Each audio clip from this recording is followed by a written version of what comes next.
The old boy on the way out and the bloke on the way up. Welcome to the very first new series that we're making here at the lake at Homersfield, and it's called An Interview With. Many of you might have remembered back in 2021 and through to 2022, we made a series of films that followed specimen angler and the face of angling direct TV, Phil Spinks. And Phil's been a member here for just over 9 years now and has caught some tremendous fish. But this interview is I want to get to know the man behind the angling and everything that he's done in the past. So it's a real pleasure to welcome Phil Spinks. So hi Phil. How are we doing? Yeah, this is a bit strange because obviously we've known each other a long time. Yeah. We've made a lot of films together. You've done a lot of filming here as well. And your history of your fishing over the last 10 years has gone stratospheric, I think. That's possibly fair to say. Yeah. And so I want to get a little bit to know about you, and I want people who's watching this for the first time to know you as well. So the first question I'm going to ask you is, what's your earliest memory of going fishing? Oh, definitely me, my brother and my dad on the River Wensum. Real basic fishing, how it should be. It would have been casting coffin leads with bunches of maggots, catching anything from little dace, gudgeon, and if we were really lucky we might get a small chub. But yeah, it was a bit of a ritual. On a Sunday, can we go fishing, Dad? And he'd take us for a few hours until we had about the 10th tangle, and then we'd get frog marched home with him, fairly frustrated. But yeah, I used to go with my dad and my brother, and them early years were on the River Wensum. Between Helsden and Ling were the two places, but just catching fish, yeah. And how old were you? Really young, probably 4, 5. So you started like really, really young. Yeah, that's excellent. Yeah, my dad was a painter and decorator, and we used to have one of his old emulsion buckets. It'd been well cleaned out, and anything I caught would go in this bucket of water so I could look at them for a little while. So everything I caught was about this big. But I just, but before the fishing, I was obsessed with looking for frogs and newts and wildlife. And I think for me at that point, fish were just another bit of wildlife that I just liked seeing. And when did you start to take fishing more seriously, do you think? How did your angling life develop? I bet, like a lot of people, would have been through watching Uncle John, as he was known to some, and watching his programmes. And a lot of his early programmes were filmed near where I lived. So when you'd see John Wilson go chub fishing or tench fishing, you'd think, I want to try that. So and I always fish for different things. The winter time was pike fishing, chub fishing, perch fishing. And then you start to catch these slightly bigger fish, and then the bigger you catch, the bigger you want. So yeah, I've always kind of liked catching specimen fish, ones that get me excited, and yeah, the thought of what you might catch. So your hero really was John at the beginning? Oh, definitely, from an early age. And I used to get the bus from where I lived in Reefham just to go to his shop, to get your supplies, get a pint of maggots, and generally speak to John. And yeah. Obviously, if people don't know, we had a really close association with John from 1974 right up to the day, unfortunately, when he passed away back in 2018. Yeah. And his last book that he wrote actually was my dad's autobiography. Yeah. Or biography, not autobiography. That was the last book that he'd ever written. And then when he moved to Thailand, actually my father used to go and spend 3 or 4 months of the year with him and Joe. I remember that, yeah. And so yeah, we had a very, very close. And of course here he filmed quite a few of his go fishing programs here. I'd say that the last time he fished here was with us, wasn't it? He came over. Yeah, yes, and that was a very, and that clip really hasn't been shown, so that will be on this interview. Okay, yeah. Where he again, and we'll talk about it more, is obviously when you had your success here catching the roach and everything else. So still going back to your early days, how did your fishing develop? When did you think you took it on board that you wanted to make this a profession? I often get asked this, how do I become a professional angler, if you want to call it that. I never set out to be to do it for a living. It was just a passion that I really liked. And then I had some sort of early jobs in tackle shops because I liked being around other anglers and all the fishing tackle. And it just sort of snowballed from there, really.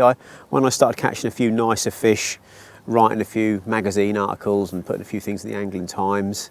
But never did I think I'd be in front of cameras. I was one of these children at school. When it was time for your school photographs, I'd pull a sickie because I wouldn't want my photograph taken. I was really shy, really quiet. And even when we first did the filming, rabbit in the headlights springs to mind. But I enjoy sharing the fishing now. I like helping people. We do days here with guests, and I get as much excitement out of watching someone catch a PB fish as I do catching them myself now. Well, that's the same as me.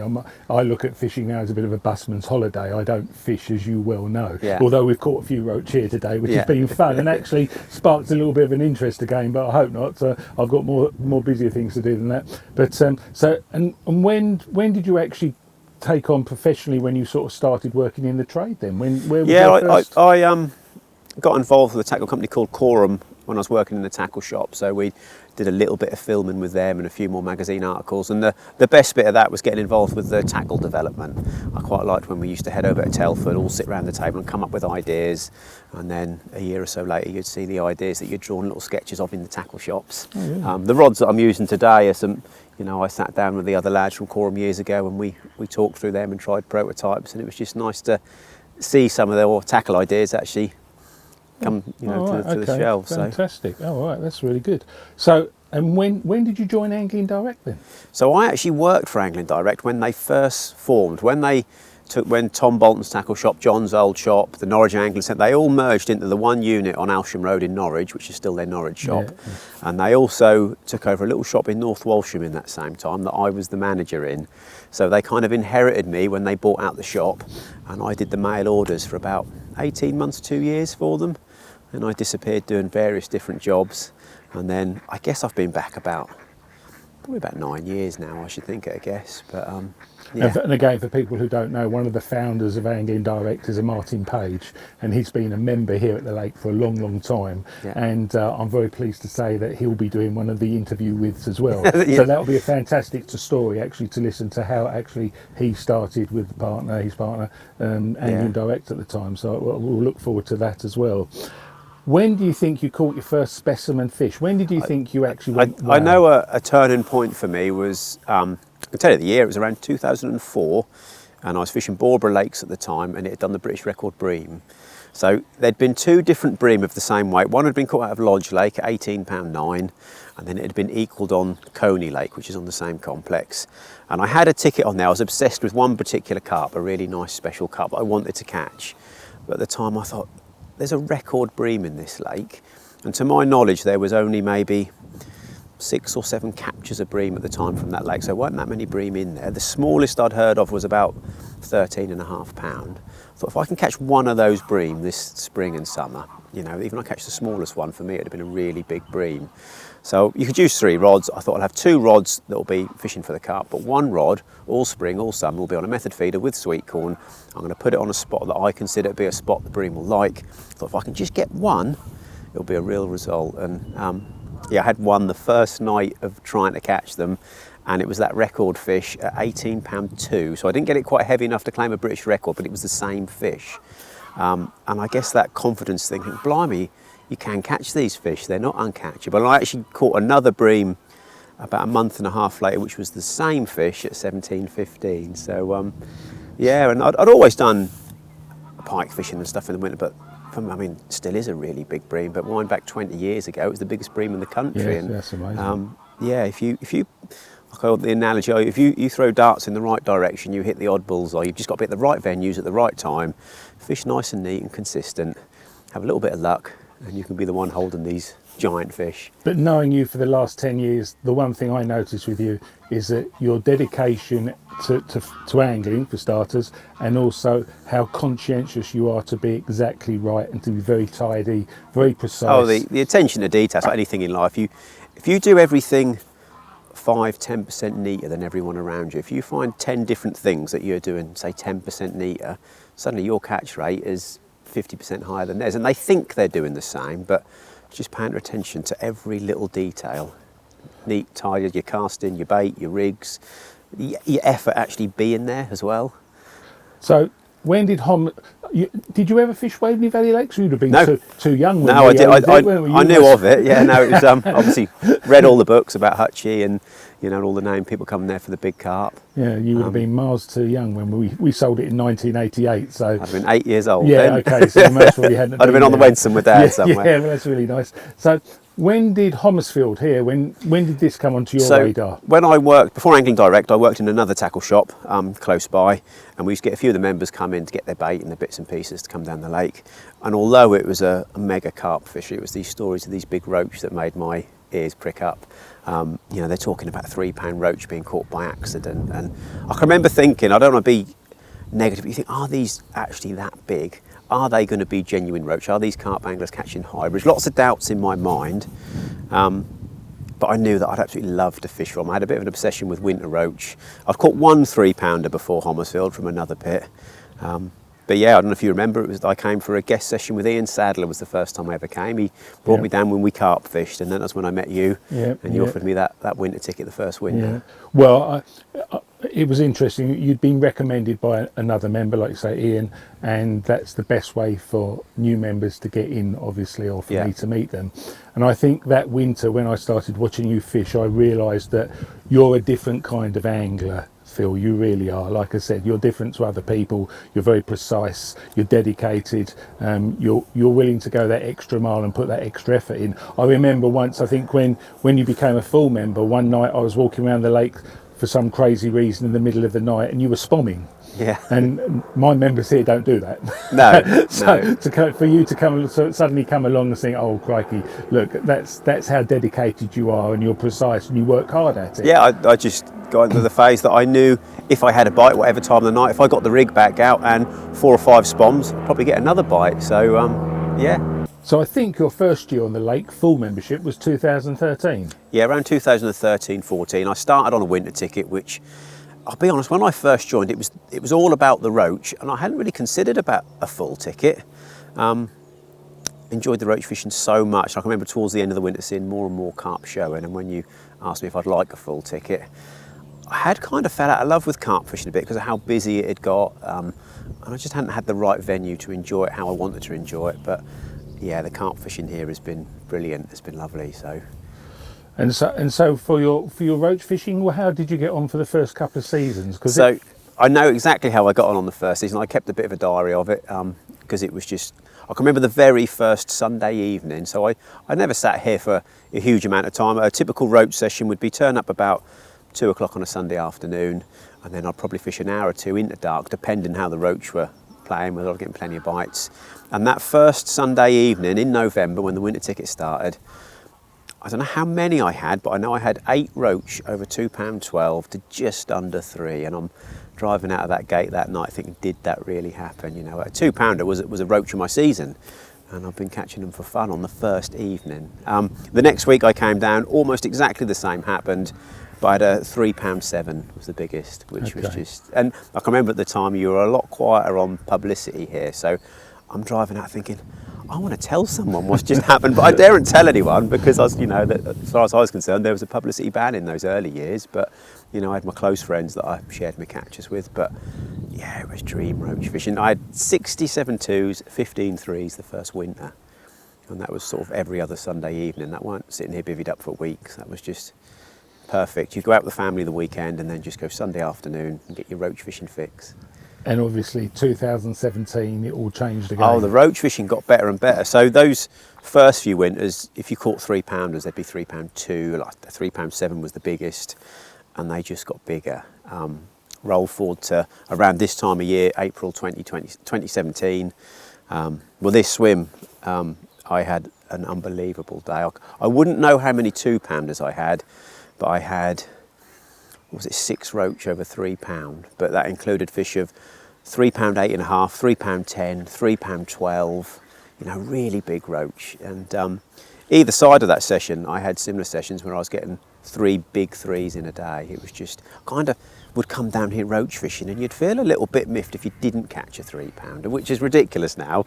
You'd go having, I only had a few 2s this evening, it was a bit quiet. Yes, it was just unbelievable. I must admit, when I don't know if it was you told me or somebody told me that you'd had, and it was in a time when I was back in Japan and I was doing my business out there, and someone said to me, oh, Phil's had 6 3-pound plus roach. And because I'm not naturally a roach angler, it didn't really register with me until a few other people were saying, you know, Phil's had this, it's amazing. So I don't know if you know this story, I don't know, but I actually phoned John Wilson up. I phoned John and I said, look, by the way, I said, Phil, and I was in Japan, he was here in England, I said, Phil's had 6 3-pound roach. And I think John first maybe didn't believe me, and secondly, he said, and I said, yes, he really has, we've got everything, it's official. And he said, Martin, it's historic. I mean, nobody will have done that before, anywhere, nobody at any time. And he actually said to me, you are going to allow him to publicise that, aren't you? Because he knew our views on my them about publicising fish. And I went, do you think I should? And he went, it's historic, you have to. So you have to thank John for that, really, because I can remember our conversation when you said to me about, I think your exact words were, if we did share what happened here at the lake with those 6 3-pounders, is it something that the fishing newspapers would be interested in? And I said, I don't know if this is gospel truth, but it's probably the biggest catch of big roach at the time, and you know, all in a day session. That's what John said at the time. And then obviously, so I said yes, we could do that. And then, crikey, a few weeks after that, we had one of the members, Ken, turn up with a 4-pound 3-ounce roach. He did, And that was then. By then, I really appreciate it, and I was lucky enough to be there, and I actually filmed it. And the only thing I regret is I didn't film it long enough, because I don't honestly think. It might be now, but back in 2017, I'm pretty sure there's never been a 4-pound 3-ounce roach put on film. Not back then, no. I don't know, but now maybe. So when they both went to the press, and I can remember the reaction we got on the website and on Facebook and social media, and I went, wow, this is on a different level. You know, because roach fishing is still really, really popular. And but where else can you catch a 3-pound? You know, 3-pound roach. If I want to catch a 40-pound carp, I've got a lot of choice in the UK, a lot of different venues. But if I want to catch 3-pound roach, you know, there's not many venues, not consistently. You've told us about all the 3 pounds and the 2 pounds, but you have gone one better, haven't you? Well, I have, but I always say that I don't think there's a lot of merit in this capture. I had a day here in March. The carp had started to move about a bit. I put the roach rods away, fishing at the top end of the lake, really long range with little bright pop-ups, trying to get my first carp or two of the spring. And what I thought was either a hybrid or a bream, caught at really long range. I caught a 4-pound roach on my carp rod. So not a lot of merit in that catch. I remember you walking into my swim that morning and asking if I've caught anything, and I said I had very mixed feelings. I'd had a carp, a small carp, and I said I'd had a very big roach, and your reply was, well, whatever do you call a very big roach? Not 4 pounds. And I said, I have, but I reeled it in on a 3 1/4 pound test curve carp rod. So I've had the privilege of holding one in my arms, and I guess I have caught one, but there's far more merit in some of the 3-pounders that I've caught actually by design. So been fortunate enough to see one, but not sure I deserved that one. I mean, we know now that we've had 6 different 4-pound fish in our time, but I do wonder how many times, being carp anglers, they've had a really big roach, and 9 times out of 10 they just unhook it in the margin and push it back. More than likely, because a lot of dyed-in-the-wool carp anglers wouldn't appreciate what it is, so that would be almost classed the same as a bream. I had a couple of roach and a bream in the night, but Well, I remember one member last year or the year before, I was just walking around and he was just landing a big roach, and he was just about to slip it back, and I went, hold on, I think you should weigh that. You know, that looks, because I've had a little bit of experience with roach with you now. And he weighed it, and it was £3.12. So, and he would have just, and then suddenly he's gone, wow, I've caught a £3 roach. Again, not I must admit, I'd caught a few 3-pounders on my carp rods, and they'd always, you know, I've always admired them and looked at them and unhooked them. And when I caught that real big one up the end there, normally if it's a big roach, I'll bring it to the margins. We're on barbless hooks here, so I can put my hand underneath it, support it, unhook it, and just think, that's lovely, what a shame I caught it on this gear. But when I saw how big that one was, I actually picked the landing net up. I thought, whether I deserve this or not, that might be a British record roach. That could be the biggest roach. And so I did, I netted it, weighed it, and even took a couple of pictures and that, because I'll probably never see a 4-pound roach again. But you never know. If you're going to see one anywhere. There's a chance of seeing it here. And the other things, you know, even with the carp fishing side, I mean, last spring, I think I'd text you and said, had you had anything? And you went, yeah, I had a triple take and I had 3 doubles. And I went, oh, well done, that's nice. Yeah. And then I think you texted me and I said I've just had a double take, I've had 2 20s. Oh, blimey, there he goes again. And I walked round and you were playing a fish and I netted it for you. Yeah. And then the other rod went. Oh, you just as you netted it, I said, I think there's one on the other rod as well. And that was 2 30s. It was two 30-pound commons in the net together. So you'd had a triple take with 3 fish, a double take with 2 20s, and then another double take with 2 30s. Yeah. Some people just wouldn't believe that, would they? It's brilliant, you know, there's a lot of carp in Homersfield, and when you get with the carp in front of you, you can have some real productive fish. As long as you've got plenty of bait, they're very hungry fish. Yeah, but it's not easy either. It's not an easy water either, is it? No, and you see that. I do see people that get memberships and they think, blimey, I'm going to catch loads of carp. And you can catch loads of carp, but you've got to catch them. Yeah. Oh, slowly. I can't quite remember when angling direct TV started, but obviously once you became involved in that, your fishing adventures went far and wide then all over the country. So that must have been great for you because, you know, I class you as a specimen all-rounder. Yeah. In my eyes, you're most probably one of the most well-known specimen all-rounders, if not at the moment the best specimen all-rounder. So how did you feel when you got more involved in that and went from there? I've always kept a very clean divide between my own personal fishing and stuff that I film. I think you have to enjoy your passion for fishing, because there's 2 sides to every job, and I love my job, but so I don't completely run out of enthusiasm. I like to have a bit of a private side to my angling as well. So I go off and I put the effort in and I go to these different venues. But if you film everything in your fishing will suddenly become very busy with other anglers. So I have a quiet side and I enjoy some nice big fish off grid, so to speak. But I also enjoy making some really nice videos to inspire people especially to do fishing other than carp fishing. There's nothing wrong with carp fishing, but we've got a lot of carp anglers in the UK now, and I like to try and bring the inner John Wilson out in a few people and get people chub fishing, get people perch fishing. And it's the same with when we did the first series of the lake here, I mean, we followed you for that 1.5 years where we did the roach fishing and the carp fishing. I didn't carry on with any more films because I've just felt that there is so much in the carp fishing world, and because historically, you know, from 1962 onwards with Waveney Valley Lakes that my dad created, to our fishery at Fisher's Green in Essex, to Chewing Mill Fish Farm in Hertfordshire, Yew Tree Lake, and now here at Homersfield, we are naturally a carp fishing family and carp farming family. But all these films now I want to do is something different, and I want to inspire people not just to be carp fishing, because to be honest, and I've said it before, you know, every man and his dog's got a carp lake now. I think that's the problem. You know, and I think sometimes people are missing out on other species. So in this series, we're going to do a little bit of roach fishing, which we're doing here, tench fishing, cat fishing, and maybe floater fishing for carp or float fishing for fish. I still find that really exciting. I was surface fishing for carp, and on the right day here at Homersfield, the surface fishing is amazing, it's brilliant, and it's probably my favourite way to catch carp as well. You're a lot busier. I like watching all the near misses and using gear that isn't quite so heavy. If I can choose how to catch carp, it is surface fishing.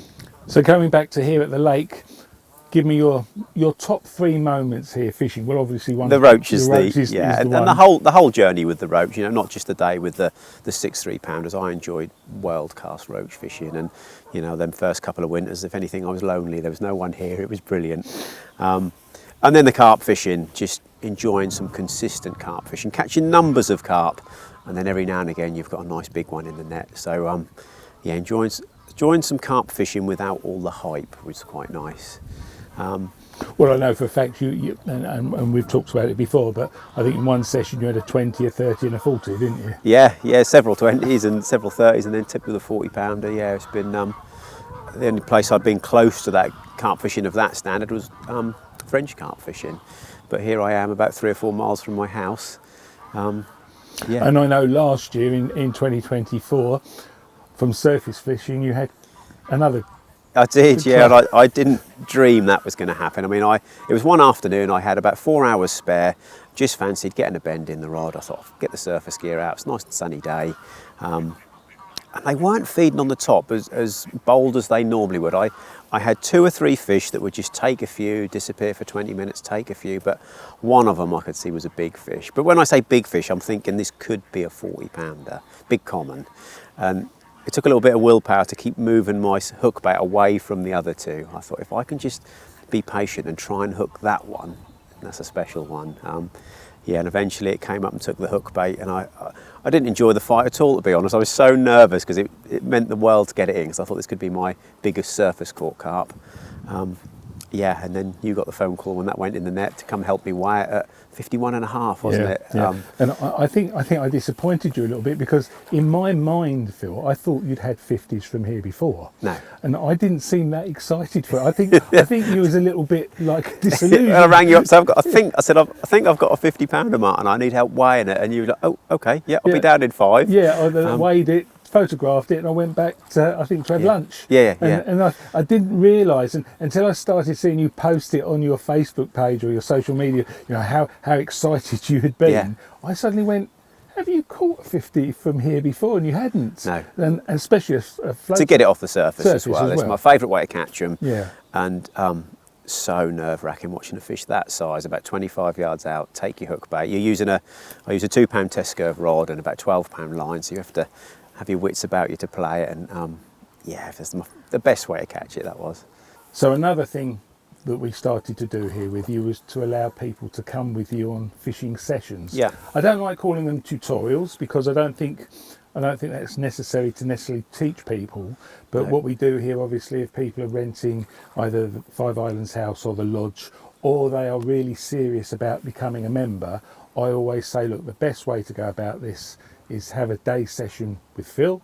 I said, you get to see the lake, you get to fish the lake, you get to fish it with a top specimen angler, and also you most probably get the chance to meet me. How have you felt doing that over the last few years? Oh, the roach fishing especially, you know, a lot of these guys a 2-pound roach is a fish of a lifetime. And when you slide the land in it under a 2-pound roach for someone else, and you see how excited they are. I mean, only a couple of weeks ago, a chap here with me had a 3-pounder, and I think his biggest roach was around about a pound. And I don't know who was more excited, me or him. When I went in the net, and I turned around and I shook his hand, and I said, I'm pretty sure if that isn't 3-pound, that's close. And yeah, it's just sharing those moments with people.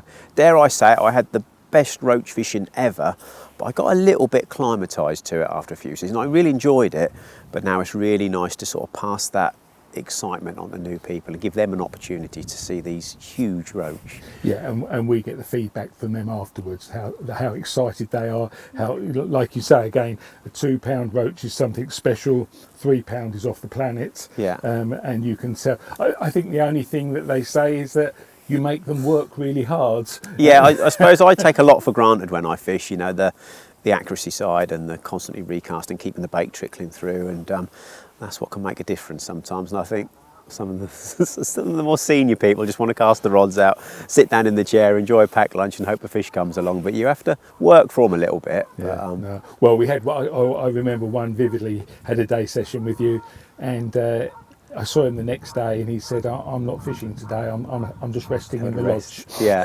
He said, I'm exhausted. Good. He'd had a brilliant day and he'd had his PB, Yeah. and that's what you have to do sometimes, isn't it? And I want them to catch a real good fish, so I probably, you know, some of the people I will push them, you know, keep going, because it's just really nice when they catch that big fish.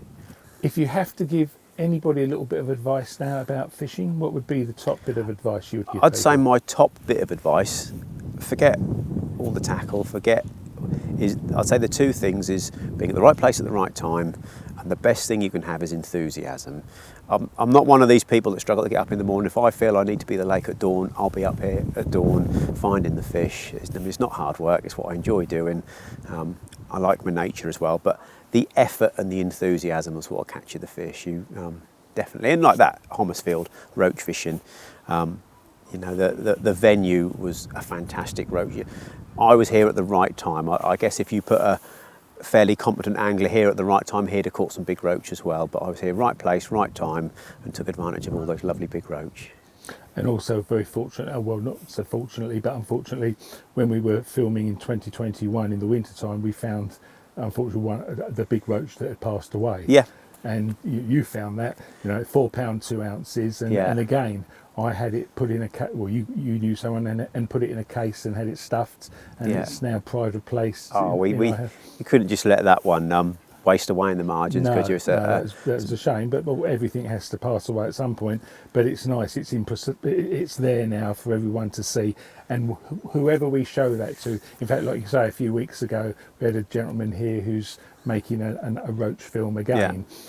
He fishes on the River Trent, and for them to see people who love roach, to see them when they see a big fish like that. Well, they consider, and rightly so, a 2-pounder as a giant roach. I can remember when we had a few matches here in the winter time, and when I'd found that roach, for a few weeks it lived in the freezer in the shed there, and when you'd have the matches and there'd be a few 2s, maybe 2.5s caught in the match, and they were saying how big these roach were, I'd say to him, if you want to see a really big roach before you leave, and we'd get it out of the freezer just for a little while just to show them, and it's just enormous roach, isn't it? And in fact, I was talking about to other people a little while ago, I don't need to really tell people how fantastic this lake is. It's much better to listen to other people say it. And as many people have known, when we have the charity matches, we have Bob Nudd, you know, 4 times world course angling champion in his time, and he's been here on all the matches.